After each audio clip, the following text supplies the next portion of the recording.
Good morning. So it's going to be another day of Allnutts. Actually, it's for me, it's been days of Allnutts. And you have to realize, give me a break a little bit because, sometimes when I'm doing this, I use half of the research that I've already completed at a different time. And then other times I get carried away with myself and I get going on a whole new area. And so that kind of happened to me with the Allnuts several days ago. I was going to do this video and then I got carried away doing additional research, and so here I am.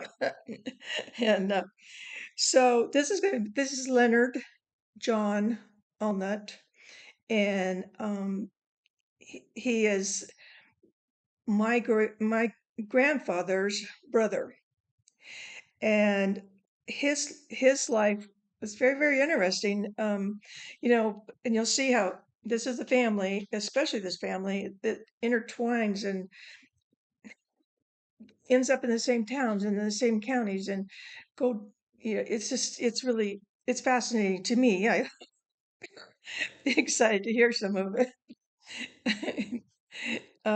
Anyway, so Alexander was born in Hamilton, Montana, with the rest of the family and the parents, John and Nancy.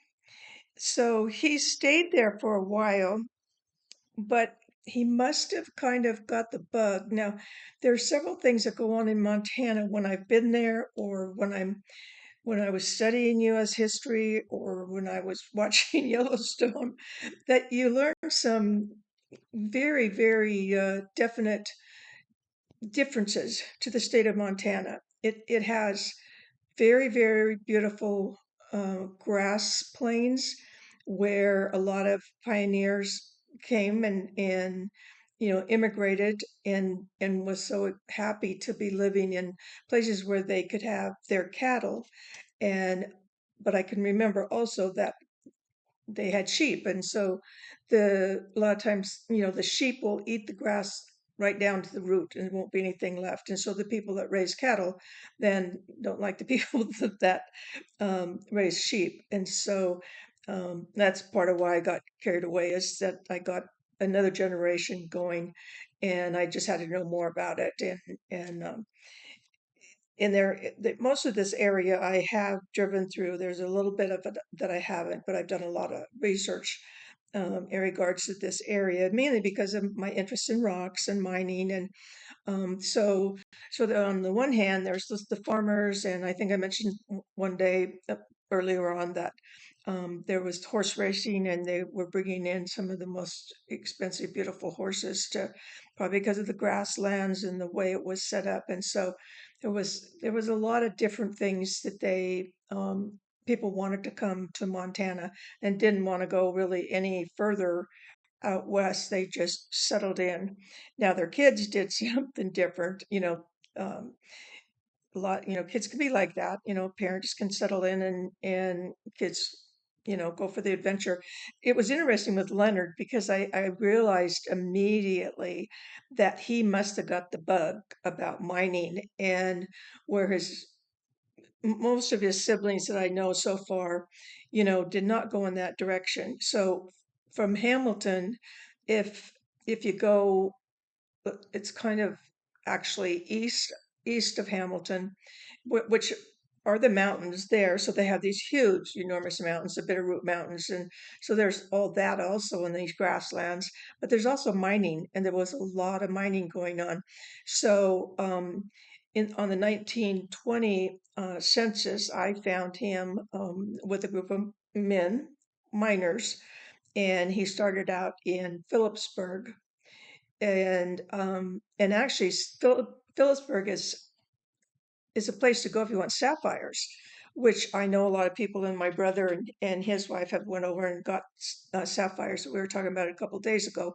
And then he actually had some of them faceted, and they made them into a piece of jewelry for their granddaughter who was graduating from high school. So it was interesting because I've been, back into these mining areas of Montana, with my research. And So it was kind of fun talking to him about the sapphires. So Leonard, and at that point, Leonard wasn't married or, he was just a single man and he was a minor.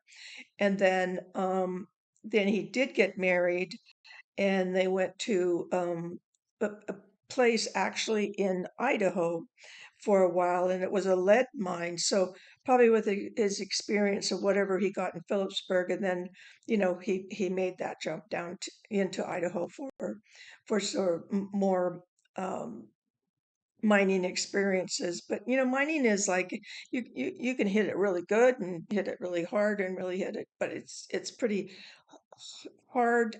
It's a hard living to make out of, but there's something about it for a lot of people. And I know being a rock collector that, if I go gold hunting, I'm really into finding gold or whatever I'm seeking, I could get really carried away. Sometimes I just want fossils. It's not even, they have to be, precious stones, semi-precious stones. They're fossils. And I get very excited about that. And um, anybody that's been around me really knows that that's a big part of.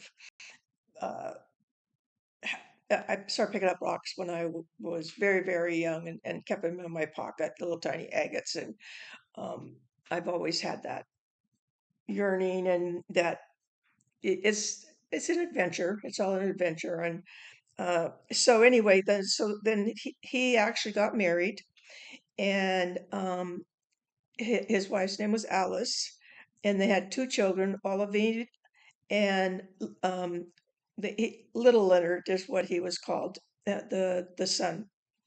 So she had two kids, and so they stayed up there for a while. But then, for whatever reason, now I mean, he was by himself first, and he got married, and he had these two kids. But then he ends up in Kelso, Washington, where some of the other brothers and sisters have either visited or are living.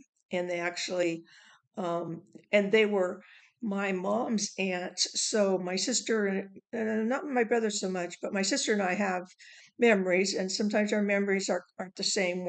There's about three years difference in our age, but it's interesting because we both have some memories of um, these two families and what was going on. And we were really, really young at that time, but at the same time, it was pretty traumatic, some of the stuff that was happening. So at that point, all of Vive had problems from the get-go and ended up being institutionalized in several different state facilities. She lived to be 75 years old and died of renal failure, but they had her listed in her charts that she was feeble-minded, and that's what they referred to like now, disabilities. And um, so it was basically more common, I think, back then to have these big institutions that were full of these kids that couldn't read, couldn't write, couldn't work, and they just, that was their existence. So Alice and Leonard and actually Olaviva was with them for a while. They actually got a house in Kelso, very close to where my grandmother of a whole different family lived, close to where I went to high school. Very familiar to me, um, this house area. And so Olaviv was put into an institution, and then little Leonard was killed in Hiroshima, Japan, when he was 19 years old. So basically, he was in high school and graduated from high school, from Kelso High School, and was just as close to my mom as any cousins could be. And to this day, probably if she was sitting here with me, she'd get a tear in her eye because he was just this wonderful person to her. And the whole family really, really were really, really kind of, it was very difficult for them to deal with a 19-year-old that you brought up to that age, and took care of, and then you were put in the war, and then you didn't come back. Now, the one thing that did happen when we started doing some of the research, I don't remember if my brother found it first or I found it, but we're very competitive and laugh and tease about it. I'm sure he found it, and I would say, "Oh no, I found it," but he had a girlfriend between the time he was in high school and then before he was killed.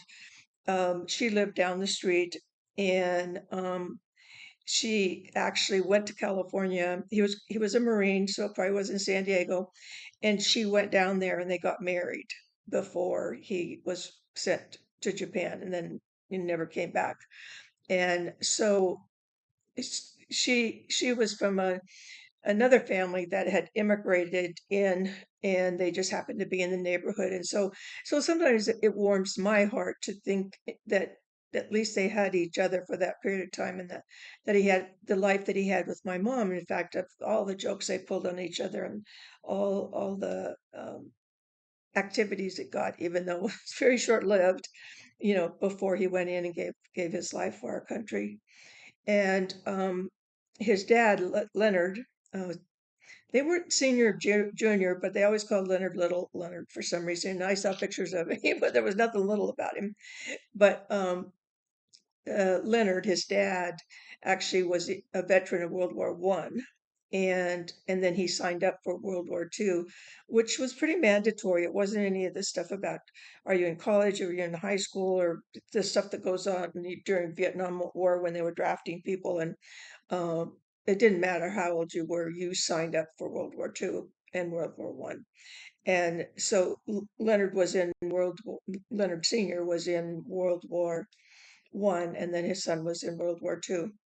Now, then when I get back, on all this research I do, you'll learn. I mean, there's a lot of storytelling to it between the lines, but my research comes from a lot of different areas. And census records are really valid, although they spell the name sometimes, and there's some of it you have to kind of like just take like a grain of salt. But anyway, so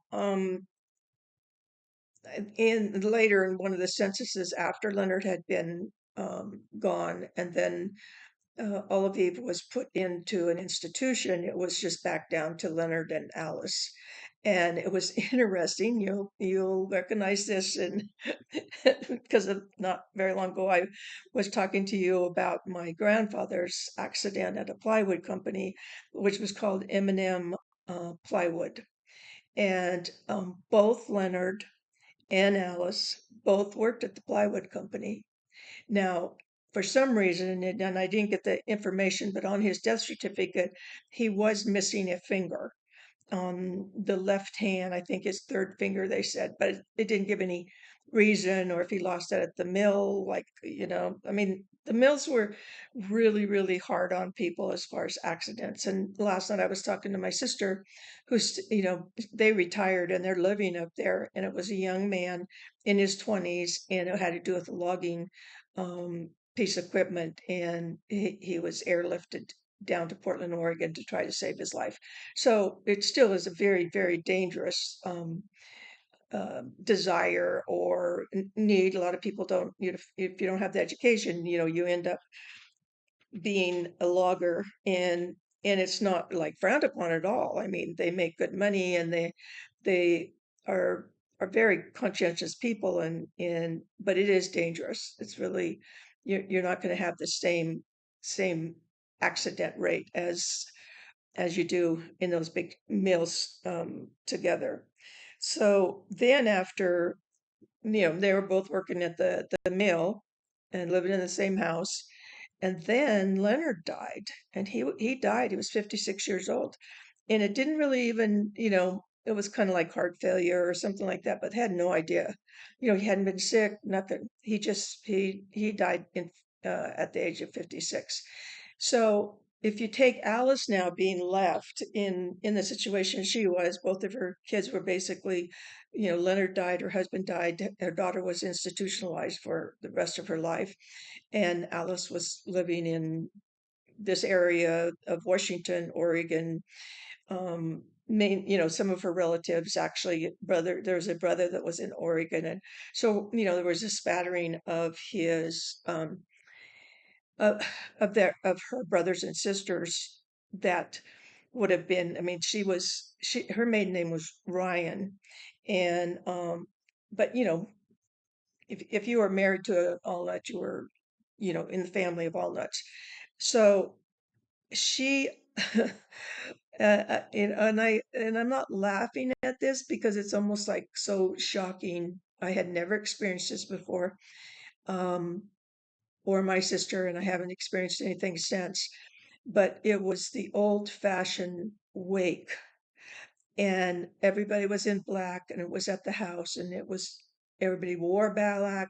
It was black on the windows. They were all wailing, a really screechy, a terrible, terrible sound, especially for a little girl at the time. And we were kind of in the kitchen most of the time while the adults were going through this whole ceremony about the loss of, and I'm sure it wasn't just, you know, her husband dying, but it was a combination of losing her son and then losing her husband and then basically losing her daughter. I mean, um, so she didn't really stay around real long after that. And it was interesting because I had talked to my mom about it, and she didn't know whatever happened to Aunt Alice. And she was the one that kind of kept that memory, mainly because of little Leonard. And Memorial Day, we'd always go and put flowers and a cross or something on his grave. But but in my research, I realized that Alice was still around, as far as she just upped and moved and went back to her hometown. And her hometown wasn't Hamilton, because the Allnutts were all in Hamilton. But she was and it's a fascinating place. And I'm trying to think now what the name of it is. Um, many different. It was. I just saw this noted. It was Galena State Hospital. Galena is another mining situation that they use the Galena for something, and so they were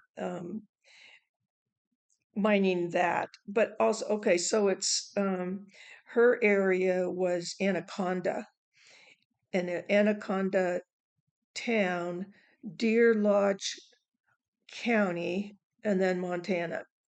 Now, as we go along, and if you keep hanging out with me and going through, there's some more connections to that area, and that was the area that I got lost in, whatever day that was when I was supposed to do. I had planned on doing the video, but at the same time, I just so Alice's maiden name was Ryan, and the Ryans came directly from Ireland. Both the mother and father had come to Montana to live in this beautiful grassland. So Alice returned back, and I don't know, if she had any family there. There was no Allnutts there, but maybe there was somebody there. And then her daughter was transferred someplace close, but her daughter ended up living longer than Alice, and but then they both died over there. And it was what caught my attention is that my goal with genealogy has always kind of been to fill in all the gaps, but I want to get it's like that many generations when the immigrants actually came in, if they were the ones that, and most of the ones that I run into that so far, like Montana was a place where people wanted to come. And so um, they immigrated in, and I know because of my last name being McDonald, and everything I've looked into that. I mean, I haven't pursued it even that much into McDonald's, other than um, knowing approximately where they were in the Highlands before and I don't, there's a lot of historical stuff, whether they were ran out of Scotland or they left on their own free will, or they had like all kinds of um, unusual reasons why they immigrated. but I got caught up in this Ryan family, and it was just very, very intriguing to do research, but it was very much, it's almost another brick wall. I mean, I think I can break the nut part of it and and be able to figure it out. But I finally realized it was time. I really wanted to get another video out and keep this conversation going with all of you. And I really want to appreciate the ones of you who have left me comments or called me or um, because I'm doing this for a lot of different reasons, for my grandchildren, for other grandchildren, um, family members, other people that were DNA matched that we have no idea that we're DNA matched. And um, but I always, I think my goal is always to go from the grandparents to however they came in. Now, some came in Canada, some came in Nova Scotia, some came in New York, Philadelphia. There was all this, and so that's kind of my goal. So I don't really go back the other direction, uh, into the younger, and basically in genealogy, most of the platforms, they do not give you information at all about somebody that's still alive. Now, they wait a number of years, and they just released the 1950 census. It's held for a certain number of years before they're allowed to release that, because there's still a lot of people that are alive on that. So they're very protective of that, and they're protective of, there's several lawyers involved with helping to protect people in regards to um, some of the things that's going on with adoptions, or kids that get mixed up at the hospital, or anything along those lines. And so when I was going through my training to do genealogy at the level that I'm doing it, it kind of follows those guidelines. I really, really try very hard to use all the accurate information from sources that are available. Now, I think I've mentioned it before, but it's a fact that you can even see mistakes on a tombstone chiseled out, and it's wrong. Or military records, not so much. Sometimes on military records, it might be like a Mick or a Mac, or kind of um, variation on the spelling, but you do see a lot of different things you see. And so, but I do put a lot of effort into it, and I'd kind of appreciate, in some of the comments, if you do have questions, because sometimes I don't necessarily lay it out as far as exactly who the people are that I'm talking about. And I know one day I got a message from one of my friends, and she wanted to know if there was some way that she could actually look. It is for that couple that's missing, that that I can't find, and she really wanted to know if there would be a way that maybe she could help. And I had not put their names, really all the details. But if you're interested in doing something like that, I mean, it's like lately too, Family Search is free. I use ancestry.com and Family Search, and um, but you can do it without it costing something, and sometimes that's a hardship for people who really want to do genealogy, or retired, or you know living on a pension, and would love to be able to do it. So anyway, so remember that there's the comment area in there. Don't forget to like the video. And um, I think I'm up to 7 subscribers now, but have hundreds of people looking and reading the information, which makes me feel good. I mean, it says that people are interested, and some of these people are not genealogy people. They're not even, they don't have their DNA done, or I think they would like to. Everybody likes to know where they're from, where they started from, and what, just the whole mystery of trying to figure out all the details and put it together. So, on that note, I think I'm gonna go have some lunch, and you'll be hearing from me soon. Okay, bye.